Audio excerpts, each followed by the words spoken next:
நானும் ரொம்ப நாளா பாத்துனுக்குறேன். இந்த வீட்டுல எனக்கு கொஞ்சம் கூட மரியாதையே கிடையாது. நான் என்ன பார்த்தா உங்களுக்கு ஒரு வயசு பையனாவே தெரியலையா? 3 வருஷமா வீட்டுல இருக்க, ஒரு 30 அரியர் இருக்கு, ஜஸ்ட் அவ்வளவுதான். அதுக்குன்னு இந்த வீட்டுல எனக்கு மரியாதை எல்லாம் போயிடுமா? ஒவ்வொரு வீட்டுல நாய் கூட தான் வளர்க்குறாங்க. அது நான் வேலைக்கு போதே அதுக்கு தேவையானதை போட்டு என்ன சொகுசா பாத்துக்கிறாங்க தெரியுமா? டேய், அப்போ உன்னை நீயே நாயின்னு சொல்லிக்கிறியா? நீ எனக்கு நாயா இருக்கும்போது நான் உனக்கு தாயா இருக்க கூடாதா? எது?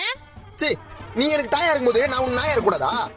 இந்த பாரு, ஒரே ஒரு வேலை மட்டும் கிடைக்கட்டும். என் சம்பளத்தை வந்து மூஞ்சில விசிலிச்சு உன் வாயிலையும் அப்பா வாயிலையும் ஒரு நாள் டேப் போட்டல நான் மட்டும் பாரு. என்னடா உங்க அப்பா வீட்ல இல்லன்னு தைரியத்துல பேசுறியா? இருந்தா மட்டும் நான் பயமா எனக்கு. அந்த ஆள் மேல உள்ள ஆதங்கத்துல தான் எவ்வளவு நேரம் பேசிக்கிறது. நான் தண்டத்துக்கு வீட்டுல இருக்கன்றதுனால வீட்டுல வரும்போது போகும்போதுல ஒரு மாதிரி பாக்குது பக்கத்து ஆன்டியா நானு. இந்த பாரு, பொறுத்து போறதுக்கும் பயந்து போறதுக்கும் நான் ஒன்னும் சின்ன பையன் இல்ல, 24 வயசு ஆகுது. சொல்லி வை. அத அப்படியே திரும்பி சொல்லு. மட்டிக்கினாரு ஒருத்தர் இவரை காப்பாத்த